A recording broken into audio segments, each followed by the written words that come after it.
t'avais fait des trucs en tant qu'étudiant, donc t'avais déjà une conviction, etc.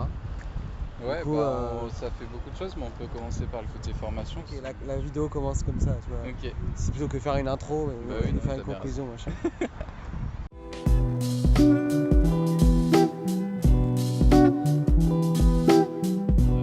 Ouais. Si on remonte au tout début, vraiment, j'ai fait un lycée agricole et je pense que c'est quand même important de le rappeler parce que c'est quelque chose qui m'a, je pense, sensibilisé dès le début au côté territoire, un peu, mine Ouais. de rien. Et au final, je pense que ça vient un peu de là, même si à l'époque, je n'étais pas du tout tourné là-dessus. Donc voilà. Et derrière, après, j'ai enchaîné avec un IUT mesure physique que j'ai fait à Grenoble parce qu'en fait, je savais pas trop ce que j'avais envie de faire et je voulais rester dans un truc assez généraliste. Avec du recul, je pense que j'aurais préféré faire un IUT plutôt bio parce que c'est plus des thématiques en biologie qui m'intéressaient. Bon, il se trouve que j'ai fait mesure physique. Je voulais travailler, j'avais cette idée en tête de travailler dans l'océanographie. Donc j'ai fait un stage dans ce domaine-là à Grenoble. Et pourquoi? Parce que j'aimais les océans, j'aimais la mer et je voulais bosser dans ce milieu-là et comprendre un peu mieux ce qu'il en était. À l'époque, je faisais pas de différence entre océanologie et océanographie. Il se trouve que je faisais de la physique, donc je suis plutôt parti vers de l'océanographie dans un premier temps. Et donc derrière, moi je voulais partir en océano. Donc l'idée première, c'était de partir plutôt sur des facs, parce qu'il n'y a pas d'école d'océano, d'école d'ingé d'océano. Ouais. Du coup, j'avais candidaté à Marseille principalement. Et après, derrière, je me suis dit, on va quand même tenter des écoles d'ingé, on ne sait jamais, notamment en géologie, parce que la géologie était aussi un sujet qui m'intéressait. Donc, juste pour vous dire que j'étais un peu perdu quand même au Mais début. tu cherchais dans tes études la thématique de l'environnement quand même. J'étais tourné environnement, ouais, par contre, ça c'est sûr. Et donc j'ai candidaté à des écoles d'ingé, je fais comme ça un peu par hasard, sans forcément y croire. Et j'ai été pris à Polytech Montpellier en sciences et technologies de l'eau. Avec du recul, au final, ma formation à Polytech Montpellier est plus tournée eau douce que eau de mer, océan, eau salée. Mais effectivement, j'avais cette possibilité-là toujours de basculer vers les océans. Donc c'est pour ça que j'ai quand même accepté de partir en école d'ingé. En fait, normalement, en première année d'ingé, on a un stage obligatoire. Sauf que moi, vu que j'avais fait un IUT, pas besoin de faire un stage. Donc du coup, j'avais fait une université d'été. J'en voulais toujours plus. On a fini les cours, pas de vacances, on continue quand même les cours. Et j'ai fait 3 semaines dans un laboratoire d'océanologie et c'était magique à Banyuls avec l'université Pierre et Marie Curie, donc c'était cool. Et voilà, et puis deuxième année, du coup, j'ai voulu tester ce que c'était l'océano, vraiment, en stage, en conditions réelles. Donc je suis allé bosser dans un laboratoire de recherche à Cape Town, en Afrique du Sud. Ah ouais. Pendant 2 mois. Et en fait, je me suis rendu compte que ça me faisait pas trop délirer. Parce que en fait, il fallait obligatoirement déjà être chercheur. Parce que j'idéalisais totalement aussi ce truc où on est souvent sur le terrain et au final on est vachement en labo, quoi. Et que j'ai passé, je pense aussi, tout mon stage à analyser des échantillons. Alors c'est super, hein, j'ai vu des trucs incroyables. J'avais jamais passé autant d'heures à étudier du plancton, du phytoplancton, du zooplancton toute la journée. Ça, c'est à ça que ça sert les stages aussi, Mais voilà, effectivement. Et donc je suis reviré derrière. J'étais un peu déçu de mon stage. Donc j'ai reviré, j'ai changé totalement. Et je suis parti sur un des sujets de ma formation, qui est l'assainissement. Je sais pas de quoi vous voulez parler pendant l'interview, mais on peut parler de caca et pipi pendant toute l'interview, moi ça me convient bien. Parce que c'est aussi mes thématiques. Et donc après je suis parti vraiment sur l'assainissement. Et j'ai fait un stage où là j'étais aussi à l'époque vachement engagé dans l'associatif, on pourra y revenir, mais du coup j'ai essayé de chercher un stage assez engagé. Ouais. Et j'ai trouvé une entreprise dans le sud de la France, dans la Drôme, qui fait des toilettes sèches. Donc j'avais contacté différentes entreprises qui font des toilettes sèches et elles étaient intéressées pour que je fasse le stage avec eux. Donc j'ai fait mon stage là-dedans, dans les toilettes sèches. Donc ça c'est stage de 5A. Stage de 5A, de 6 mois. Qui te lance dans le... C'est un peu étonnant parce que dans ma formation, on n'est pas du tout sensibilisé aux toilettes sèches, donc c'était vraiment à contre-courant de ma formation, de promouvoir des méthodes et des modes d'assainissement écologique différents de ce qu'on nous enseigne. Donc ça, c'était plutôt chouette. J'ai eu des problèmes de santé, donc j'ai dû arrêter mon stage. Et j'ai eu une grosse période en fin de 5e année assez dure parce que j'ai eu des problèmes de santé. Je me suis fait opérer, j'ai été bloqué dans mon stage. J'ai réussi quand même à valider mon année parce que j'ai eu une école, on a un nombre de stages normalement qui est limité, donc j'ai eu une école qui était hyper tolérante là-dessus, donc ça c'était super chouette. À partir de ce moment-là, je voulais en fait un nouveau départ, une nouvelle vie, et c'est aussi pour ça que j'ai commencé à rechercher du travail direct après mon opération. Et j'ai trouvé du travail ici à Rouen, où j'ai candidaté, et paf, ça s'est fait comme ça. Ah ouais. Donc c'est c'est toujours le même métier là que tu fais à Rouen. Et voilà, et là je suis dans un truc encore différent, et du coup c'est ça qui est marrant, c'est qu'au final un parcours il y a vraiment des zigzags tout le temps, quoi. Ouais.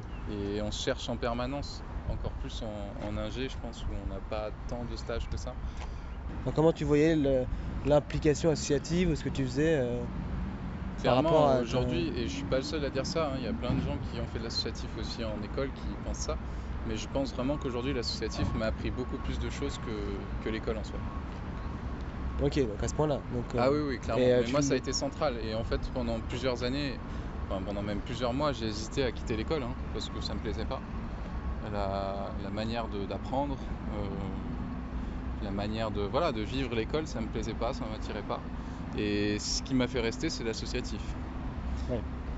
Et du coup, dans l'associatif, c'est que on a créé quelque chose qui n'existait pas avant, qui était une asso étudiante plutôt portée sur les thématiques environnementales et sociales. Ça existait, ça s'était cassé la figure, et du coup on l'a remonté. Et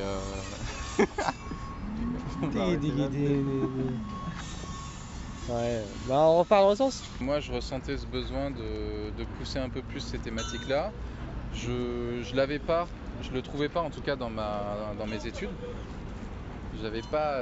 Alors certes, moi c'est marrant parce que je fais quand même une formation qui est quand même vachement environnementaliste et vachement tournée sur l'environnement, sauf que il me manquait quelque chose. Je trouvais qu'il y avait pas mal de billes qui me manquaient. Et donc au final, au début, c'est parti vachement sur comment se renseigner soi sur ces questions-là.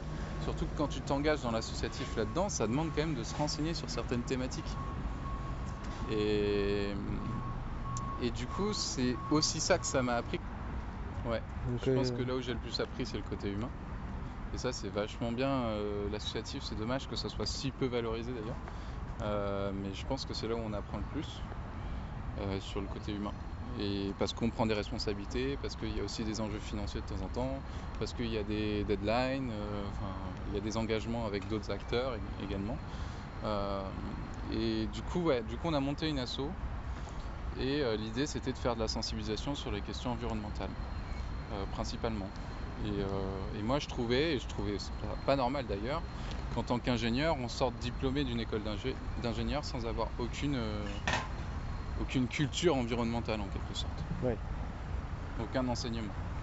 Donc c'est un peu ça que je critique. Pour toi, il n'y avait pas la case environnementale cochée, même si ta spécialité pouvait être tournée vers l'environnement. Ouais, j'avais des cours en écologie, sur de la biodiversité effectivement, mais il n'y avait pas d'enjeu, il n'y avait pas une échelle mondiale par exemple. On n'avait pas de cours sur quelle est la situation à l'échelle mondiale. Il n'y avait pas ce recul-là qui était pris. Le côté climat, on l'a très peu abordé. Le côté énergie, pas du tout. Donc voilà, il me manquait des choses, j'avais des trous dans la raquette. Et j'étais pas le seul. Donc c'est pour ça qu'on s'est regroupé, on a monté quelque chose, et là on a fait des cycles de conférences, des projections, etc. Et toute l'idée derrière, c'était aussi comment essayer de créer un esprit critique, comment essayer de cultiver notre esprit critique, l'améliorer, etc. Et c'est ça qui est le plus important, et c'est ça que doit faire pour moi l'école d'ailleurs. Doit permettre aussi d'éduquer à l'esprit critique. Et ça, c'est quelque chose qu'on a essayé de faire, et que je pense qu'on a réussi avec certaines personnes de l'école. Donc voilà, c'était tout ça l'engagement étudiant. Après on a monté des gros projets. On a monté un gros projet d'éco-guide. L'idée c'était de faire un guide à destination de tous les étudiants pour qu'ils puissent découvrir la ville de Montpellier autrement. Mm. Autrement, ça veut dire autrement que dans les bars ou les soirées qu'on fait, mais connaître peut-être des bars un peu différents, un peu alternatifs, où il va y avoir des conférences, il va y avoir des projections, il va y avoir aussi même des concerts un peu différents, un peu alternatifs. Avoir des petites adresses comme ça, et des petits conseils, des petits tips sur la ville, Ok. pour vivre autrement et vivre la ville autrement. Ouais, est-ce que l'associatif, vu qu'on en parlait, il t'a propulsé vers le métier que tu as trouvé à Rouen, ou est-ce que ça t'a aussi donné des clés vers, je sais pas en fait, le métier là? L'associatif, il a clairement permis une prise de conscience. Enfin, j'ai eu un moment donné alors, bon, c'est peut-être pas bien de dire ça, mais à un moment donné, les cours pour moi c'était vraiment secondaire dans mon école.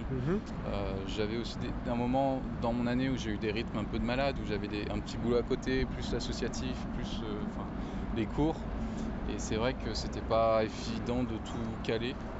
Donc ça permet aussi de se prendre en main, de s'organiser, de planifier, etc. Et après, l'associatif, ce que m'a permis l'associatif, c'est vraiment cette grosse prise de conscience écologique où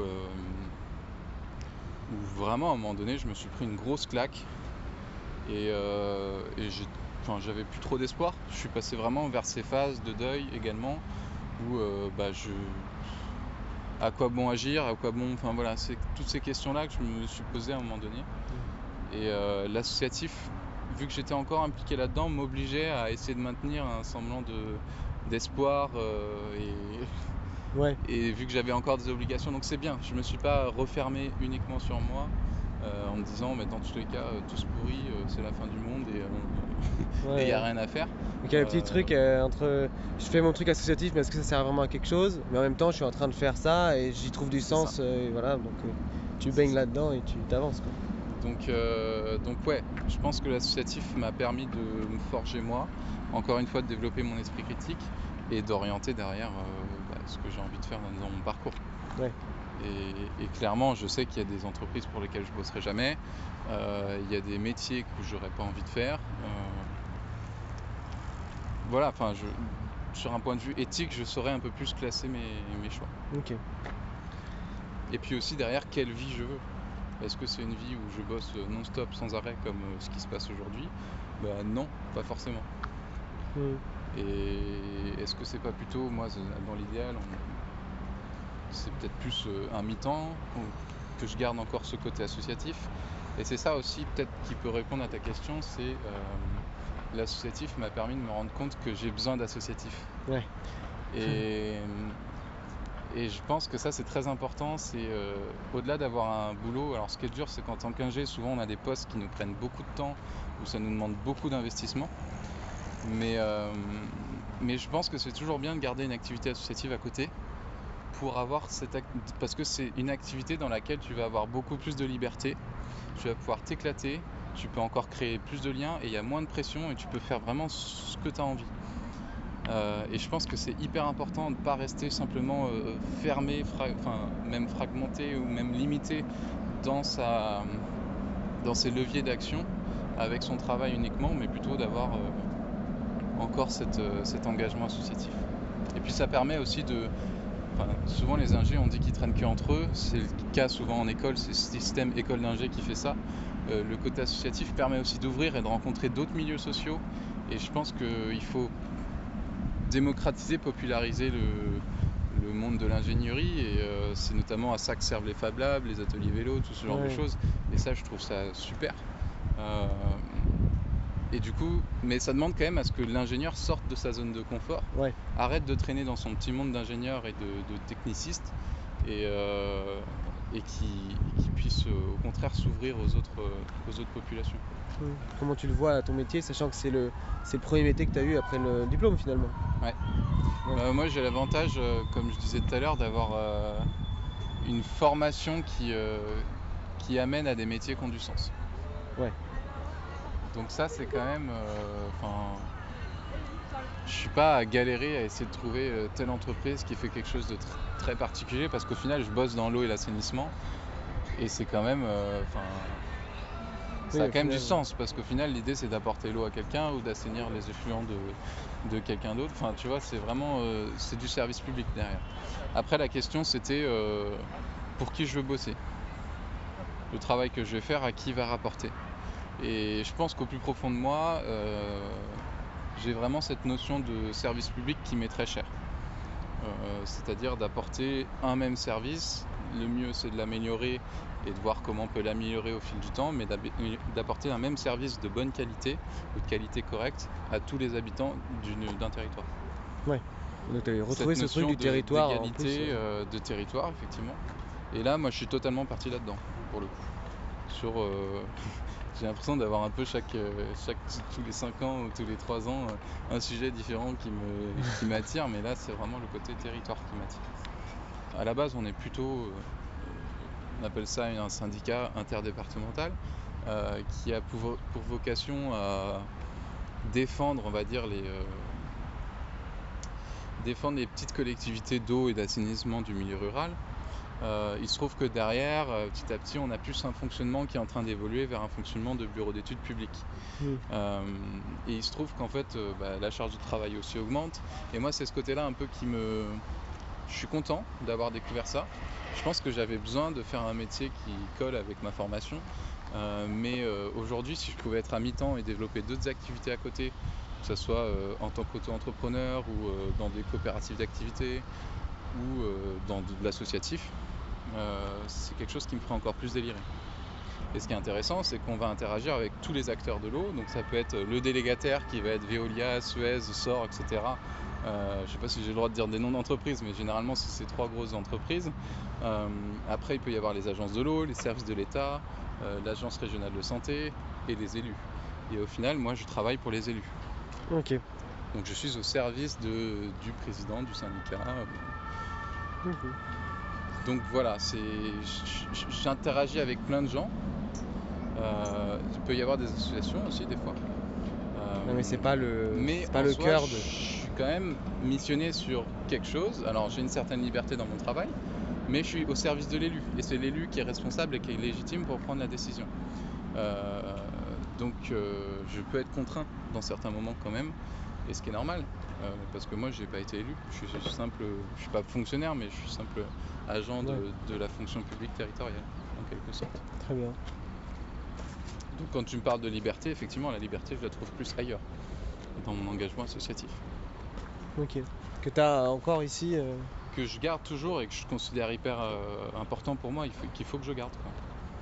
Et c'est ça que je reproche des fois aussi aux écoles d'ingé, c'est que elles ne parlent que de potentiels jobs ou emplois qui existent dans des entreprises privées. Mais en fait, il existe aussi tout un tas de jobs dans la fonction publique, et notamment la fonction publique territoriale. Et moi, je pense que les ingénieurs, il y a tout intérêt s'ils veulent trouver un job qui a du sens, franchement, choisissez la fonction publique territoriale. Après, ça dépend aussi un peu de ce que vous voulez. Moi, aujourd'hui, je fais plus de technique.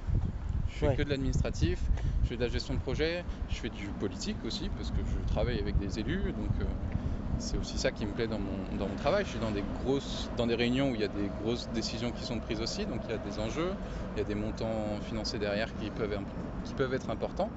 Donc ça me plaît. Après, je dirais que je suis pas dans du dimensionnement, je suis pas dans de la technique, donc c'est un peu, ça dépend ce que vous voulez. Là, moi, je parle de la fonction publique territoriale, mais en soi, il y a des ingés dans la fonction publique d'État, il y a des ingés dans les hôpitaux aussi, on ne se rend pas compte, mais il y a besoin d'ingés aussi derrière. Et il y a des ingés quasiment partout, il y a besoin d'ingés partout.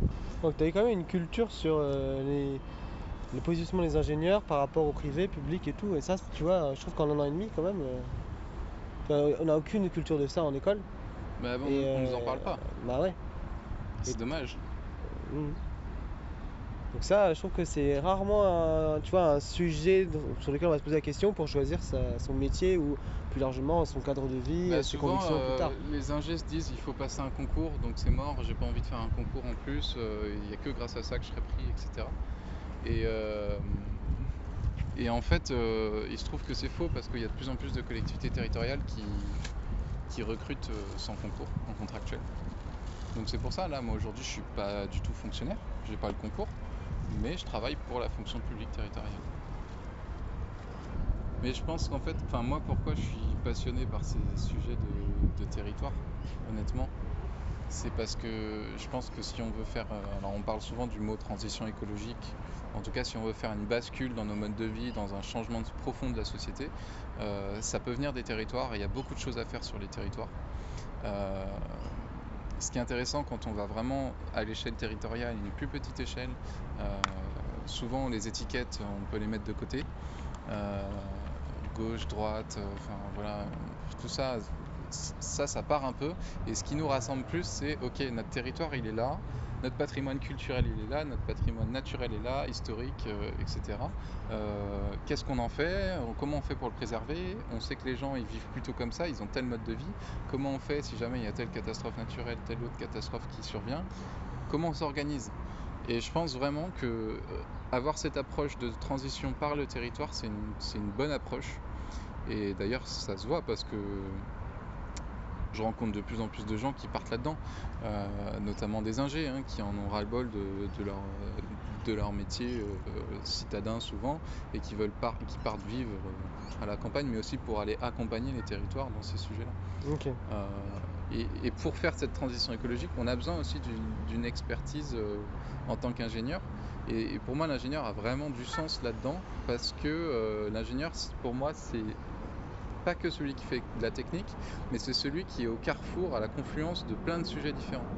Et il va pas être spécialiste dans un sujet, donc là-dessus il faut qu'il ait une grande humilité, parce qu'il n'est pas spécialiste. Par contre, il va pouvoir dire tiens, il y a un tel qui travaille sur ça, un tel qui travaille sur ça. Moi je pense que si vous travaillez ensemble, il y a quelque chose à faire. Et ça, faire ce maillage territorial, il est très important, et je pense que dans l'action de la transition écologique dans les territoires, il y a besoin d'ingénieurs. C'est un peu cet objectif long terme que je vise. Et après, cet objectif, il est là et il est tel qu'il est à l'instant T. Il va peut-être évoluer dans ma vie. Je pense vraiment, si je peux revenir sur mes études, mais quand j'étais étudiant, j'étais beaucoup plus militant. J'étais vraiment dans ce militantisme, qui est bien, parce que je pense qu'il apporte sur le devant de la scène des idées qui sont assez extrêmes et engagées, et qui fait évoluer les mentalités. Donc ça, c'est vachement bien. Mais moi, je suis plus aujourd'hui, maintenant, dans une forme d'action militante, mais plus constructive, qui ne va pas aller dans la confrontation, et qui dit on travaille avec tout le monde, mais qu'est-ce qu'on peut faire ensemble, quoi. Ok. C'est un peu ce truc-là que je vois. Après, je pense que c'est des phases de vie. Chacun évolue, et aujourd'hui j'ai besoin de ça, peut-être que je possible. Parce que je pense que comme d'ailleurs nous, il n'y a pas beaucoup de gens qui se posaient la question